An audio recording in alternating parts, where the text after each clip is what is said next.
CTV News at 11:30 with Ian Campbell and Rick Wyman with weather. Well, good evening. Thanks for staying up with us. It has been a very wet Thursday, and so far the weather shows no signs of letting up. Let's head over to the Weather Center where Rick Wyman has his eyes on the system. And Rick, what can we expect? Well, you know the old expression, Ian, a picture is worth 1,000 words. This pretty well says a lot.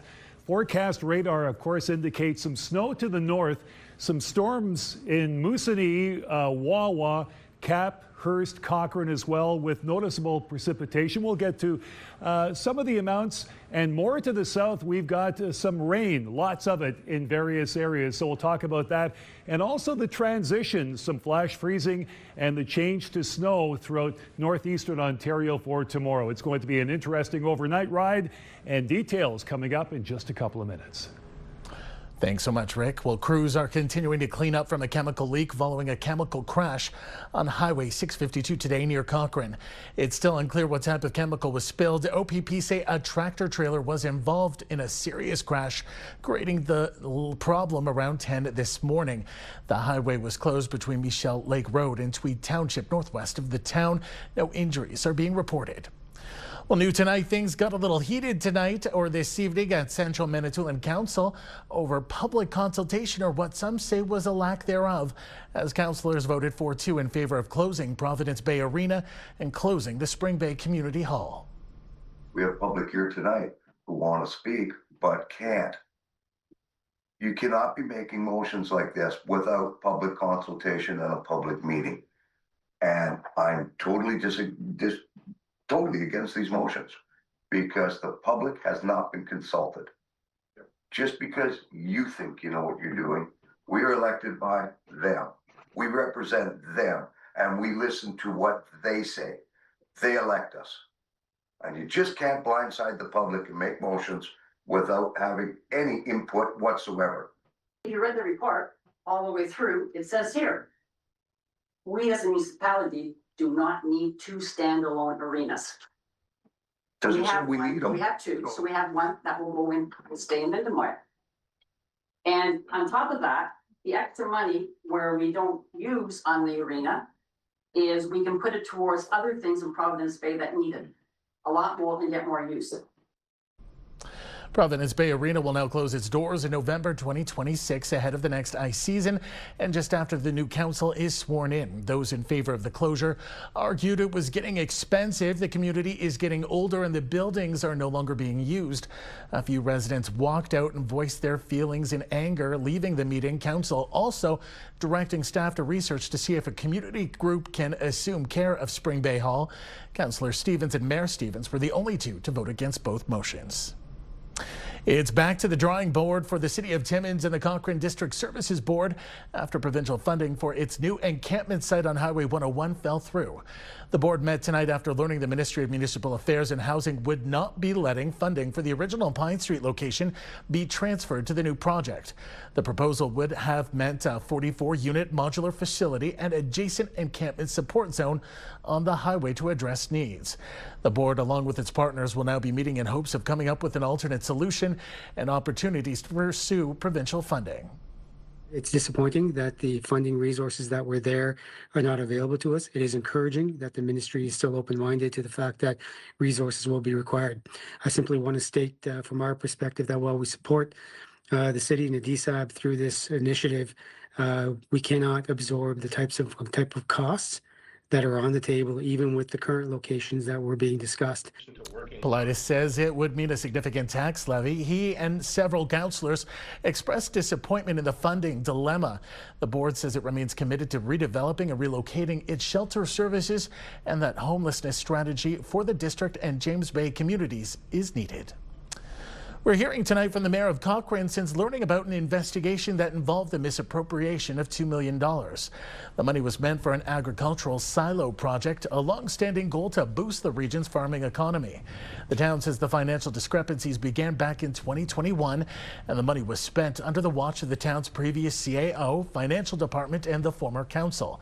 He says the OPP and legal counsel are now engaged in the investigation. The good news is, if there isn't such a thing like this, is the money's being spent. for the most part.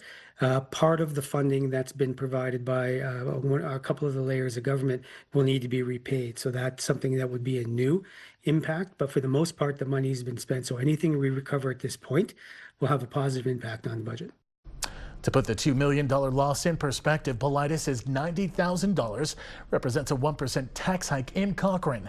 The mayor declined to name specific individuals at this time, stating that no blame will be laid until the forensic audit is complete. We're learning more about that heavy police presence at a housing complex on Cambrian Village Road yesterday. It all stemmed around reports of a gun. Around 2:30 in the afternoon, 2 people exited and were taken into custody. Officers searched the home and found no evidence of a firearm. One person was released while the other is being charged. Drugs, cash, and weapons, just a few of the things Kapuskasing OPP seized from a home yesterday. Police say they were investigating drug trafficking in the area and executed a search warrant on Stewart Street, where they found guns, cocaine, and cash. A 42-year-old and 33-year-old, both of Kapuskasing, have been arrested and are now facing charges. A 2-day blitz by the North Bay Police has led to charges for drivers this holiday season. Police laid 3 charges for failing to move over or slow down for stopped emergency vehicles. Failing to give space or slow down comes with a fine of between $500 and $2,000, along with 3 demerit points. Police also caught 10 speeders and 4 prohibited drivers.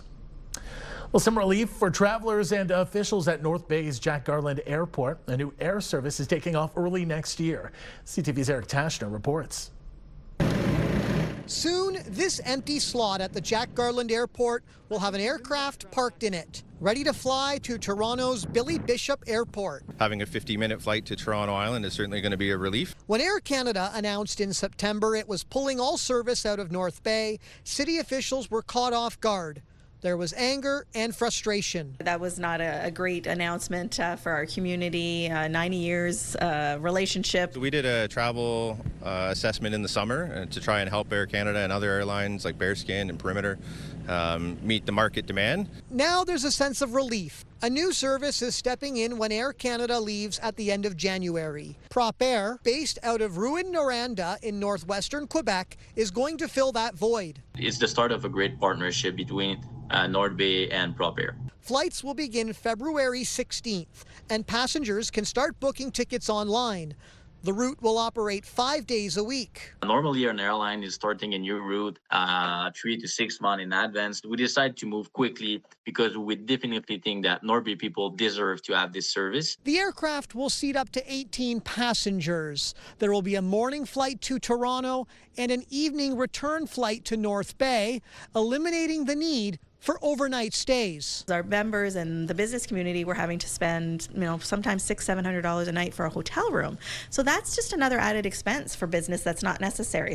The airline will also offer shuttle service between Billy Bishop and Toronto Pearson International Airport for travelers who need to connect to international flights. If we have the population, the business on board of our project and working with us, we definitely think that quicker than we expect, we will need to add more frequency, more flight, and hopefully more destinations. Prop Air recently announced new routes connecting Sudbury to Ottawa, Montreal, and Quebec City, which serve the same mission, improving air service to underserved Canadian regions.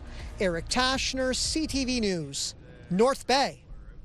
Nipissing MPP Vic Fideli announcing nearly $7 million in new funding for the North Bay Regional Health Centre. About $5 million is earmarked for operational costs, representing a 1.9% increase over last year. Also announced was $1.5 million for 7 new alternate level of care beds, which is in addition to $700,000 the hospital has already received. It comes after hospital officials announced back in October they would be cutting 40 jobs.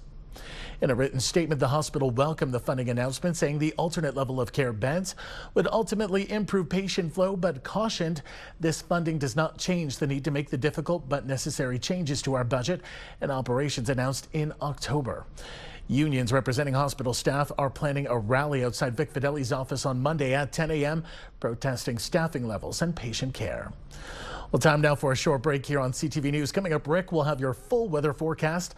For now, let's take a look at those weather warnings we have in place at the moment. And there is a lot going on right now. Let me explain. That gray area we are talking about is a weather statement. Rainfalls of 10 to 20 centimeters of rain is possible. That weird yellow area, that's because our system is trying to make sense of gray and yellow. There's double warnings where Sudbury and North Bay, you are going to see that rainfall, but you're also going to see a flash freeze warning. The rest of the yellow, all flash freeze warnings. The temperature falling fast. Please make sure if you are out on the roads, you are going to be careful. And just a little north of that, the orange area, 30 to 50 centimeters of snow. And you can't see it on the map there just because of the way I have it positioned, but the James Bay area is under a yellow winter storm warning. 15 to 25 centimeters of snow is possible. Here is our weather, and clearly it is all over the place right now. Cold in Kapuskasing and Wawa. That cold front is starting to make its way into our system now. 4 in Chapleau, 4 in Sudbury, 5 in North Bay, -2 in Kapuskasing and Timiskaming Shores. Details after the break. Well, just moments ago, you saw the forecast radar and what it looks like as far as precipitation. Here are the numbers. Let's have a good look now. Sudbury, Nickel Belt, 15 to 25 millimeters of rain overnight in the Sault. Rain snow mix. In Timmins, snow rain mix. Timiskaming Shores, 10 to 15 millimeters of precipitation in the form of rain. North Bay, 10 to 15 millimeters as well. This is where it gets interesting. Moosonee, we're going from rain to snow, 10 to 20 centimeters. Caphurst, 15 to 25 centimeters. Wawa, 10 to 15 centimeters. Gore Bay, back to the rain, 10 to 15 millimeters. Of course, communities in the south get the rain, communities in the north get the snow. And again, Perry Sound at 10 to 15 millimeters of precipitation in the form of rain. Sudbury, Nickel Belt, now the numbers. Snow tomorrow, 2 to 4 centimeters in the transition, -4 the high. 60% chance of snow Saturday, 40% on Sunday. Monday, some cloud cover, and Tuesday, the chance of snow. Moving on over to the Sault now and Algoma. Snow tomorrow, 2 to 4 centimeters, a high of -9. Snow on Saturday, -3. Chance of flurries on Sunday. Chance of snow Monday. Chance of flurries on Tuesday. It's like a ping pong effect. And Wednesday, some cloud cover with a high of -1. In Timmins, Cochrane, Kapuskasing, snow tomorrow, 5 to 10 centimeters, -8 your high. Chance of snow on Saturday, more of the same on Sunday. Monday, some sun and clouds, should be a half decent day, -12. Chance of snow Tuesday, and Wednesday, the cloud cover with a high of -10. Timiskaming Shores and Kirkland Lake, rain snow mix, 5 centimeters of snow in the form of precipitation here, -1. Snow Saturday, chance of snow Sunday, and again, the chance of snow Monday and Tuesday as well. Take a look at the temperatures bouncing all over the place. -1, -9, -12, then warming up to -4 by Tuesday, cooling off again by next Wednesday, cloud cover -10. And in North Bay, West Nipissing, snow tomorrow, 2 to 4 centimeters, a high of -3. Chance of snow for a couple of days, Saturday and Sunday. Monday, loads of sunshine, -11 your high. Then warming up on Tuesday, chance of snow and some sun and cloud Wednesday, -8. That forecast, Ian, will take your breath away. A little bit of everything in terms of rain, snow, freezing rain, and a lot more. Then the transition to snow by late tomorrow. Have fun with that. Back to you. I'm breathless. We're all over the place. Thanks so much, Rick. Well, FedNor announced funding at Timiskaming Shores today with hopes of bolstering economic growth. $5 million was handed out for 6 community and business growth initiatives. Among the projects to get a boost were the city's Mining Showcase Pavilion, which will be traveling next year to the PDAC convention in Toronto, and the Canadian Institute of Mining Convention in Vancouver. The funding will also support the city's South Timiskaming Community Futures Development Corporation, which provides business counseling and investment services. Ontario NDP leader Marit Stiles was in Sault Ste. Marie today visiting workers at Algoma Steel. Last night she voiced her frustration regarding the government's handling of the laid-off steel workers. 1,000 of those workers, almost half the workforce, have lost their jobs. And so I'm going to be there talking to them about what action we need to take. We haven't seen any solutions come forward from the government. They seem to be approaching this as if it's just a necessary expense of doing business, and I won't accept that. And I don't think the workers will either. A spokesperson for Minister Vic Fideli's responded with a written statement saying the province continues to work closely with Algoma to expand and grow both international and domestic opportunities. At the same time, we are ensuring the supports are there for impacted workers through local power centers to help get people back to work as quickly as possible. After a warning from the province this past spring, this is leading to some big changes with the municipal fleet in Greater Sudbury. CTV's Angela Gemmell reports. With 320 commercial vehicles in the city's fleet, driven by 450 licensed operators, it's imperative the city keep in good standings with the provincial agency keeping track of its violations. We want to make sure that violation rate is reduced because it speaks to an overall safe fleet. Last April, the city of Greater Sudbury got a warning letter from the Ministry of Transportation that its commercial vehicle operator registration, or CVOR rating, had risen to 35%. Any operator or corporation with commercial motor vehicles must have a valid CVOR certificate. It's a provincial program that monitors operators' safety records based on factors like infractions, collisions, and inspections. The city's Director of Transit Services says since the spring, it's added more remedial and proactive training to bring that rating down to 30%. So we've seen improvement already this year. And that's evidence of our safety culture and the support through our driver training program.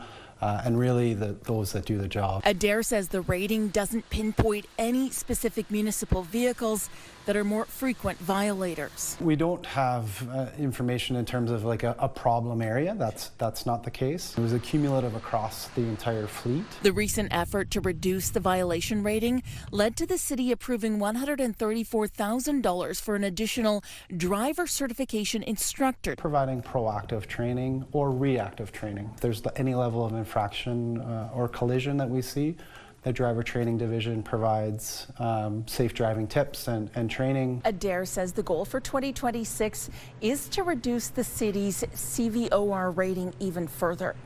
According to the MTO, any carrier's current safety rating can be viewed for free using its online search tool. Angela Gemmell, CTV News, Sudbury. Earlier this month, the CTV Lions Children's Christmas Telethon in Sudbury raised an incredible $357,000. It comes at a time where officials with the Lions Club say the request for toys this year has increased. In previous years, 50 to 55 toys were purchased per every age range. However, due to the demand this year, the Lions had to buy 85 to 90 toys for every age group. The chair of the telethon says the Lions Club should be able to cover the additional toys if everyone honors their pledge. We had to order twice to fill up the gap, to provide those families with the Christmas gift and to have a smile on their faces at Christmas time.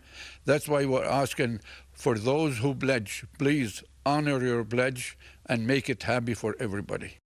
Curry says that next year the Lions Club will need to buy more toys, which will likely make the goal even higher to cover the additional expenses. It's so important to honor those pledges. Thank you for all who donated. Still ahead tonight on CTV News. We'll introduce you to one northern baby who's going viral, like we're talking being seen millions of times.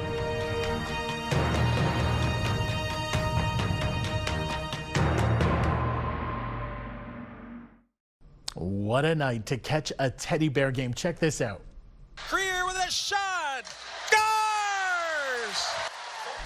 Shamar Moses finds the back of the net. The arena jumping in North Bay as the fur flew at the North Bay Battalion game.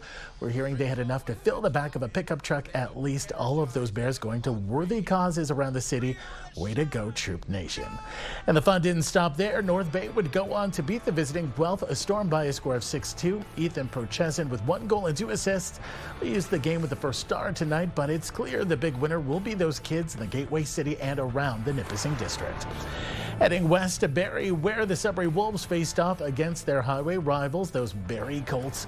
And this was a needed win for Wolves fans. Definitely a great night. Hometown guy Alex Ferrand and his 2 goals helped propel Sudbury to a 4-1 win. Meanwhile, the Sault Greyhounds are continuing their tour of the West Division. Tonight they were down in the Motor Cities facing off against the Windsor Spitfires. The Spitfires having an epic game despite goals from Quinn McKenzie and Colin Fitzgerald. Windsor wins this one 6-2. And only one game over in the Northern Ontario Junior Hockey League as the French River Rapids headed north to take on the Sudbury Cubs. And another tough loss for the Rapids. They're heading back to Noëlville. Sudbury wins this one by a score of 11-3. Conseil scolaire catholique Nouvelle, the French Catholic board serving families in Sudbury, Manitoulin, and Algoma, is offering free French courses for parents and guardians in the new year. CTV's Lindsay Alick has more. For over 2 decades, Conseil scolaire catholique Nouvelle has offered French language programs to Anglophone and Allophone parents. Throughout the years, parents were saying, we just want to learn more conversational French. And so listening to them, and we want to always support our parents for the success of their children. This is why we partnered up with Collège Boréal, who are specialists in this. Heidi McLaren, a parent from Wawa, has 2 daughters who have attended schools in the board and says for her, not being able to speak French has been a challenge.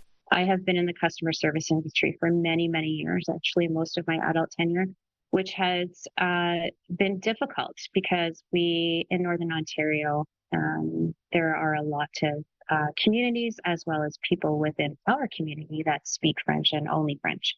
So it's something that I wanted to give my children the opportunity to speak French. Her youngest was in kindergarten during COVID and unfortunately missed a lot of the fundamentals. So she said she knew she had to get on board with learning the language. It's been a real gift, I think, particularly because, you know, it was free. It was just the school board wanting to help Anglophone parents and or parents that speak another language outside of French. So I would encourage, if I can do it, you know, anybody can do it. Over 3,000 students in the board say their first language is French, compared to 1,977 who say it is English. In listening to what they're asking us, they want to learn, they want to be there for their children, they want to understand, they want to participate. The programs will once again be offered online by Boreal beginning January 14th and 15th, continuing once a week for a 15-week period. Chartrand Aziz says the hope is to continue offering the programs and potentially expand offerings someday. Lindsay Alick, CTV News, Sudbury. Finally for us tonight, a 4-month-old baby from Timiskaming Shores has become an internet sensation after appearing to sing along with her mother at choir practice.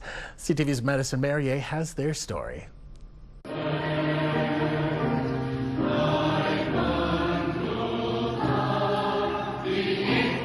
Bernard Lafontaine posted a video for friends and family, and over 6 million views later, she's getting calls from around the world. Sweden, Italy, there's liaisons from the USA that are working with People Magazine and USA Today.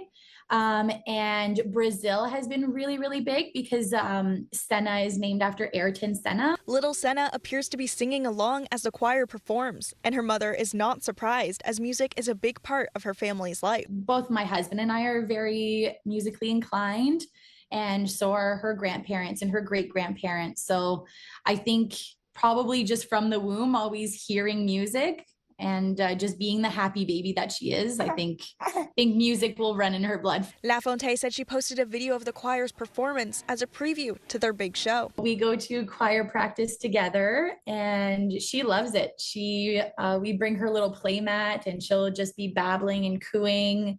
And yeah, she loves choir. She only noticed Senna cooing after the song was finished, and when Lafontaine watched the video, she thought it was a great reflection of her happy baby. The video that you're seeing is just literally how she is on a day-to-day basis. We're blessed with a very happy baby. Lafontaine hopes the video brings people some Christmas cheer and inspires new parents to continue going out and doing the things they love. I hope that this inspires also some parents that are on maternity leave or that are home with their child to just go out there and do things, and that the community does support bringing your child and not to be afraid and stay home. Madison Marier, CTV News, Sudbury. What an absolute cutie. I am heading home over the holiday break. I am going to have to film everything my 1.5-year-old nephew does. Come on, Jackson. I think we can get you to sing too, buddy. We're going to give it a shot. Like, we can go viral, maybe. That takes us to the end of our newscast this Thursday night. For the latest news anytime, remember you can head to our website, ctvnewsnorthernontario.ca. You can also download our CTV News app. Thanks for watching. Good night.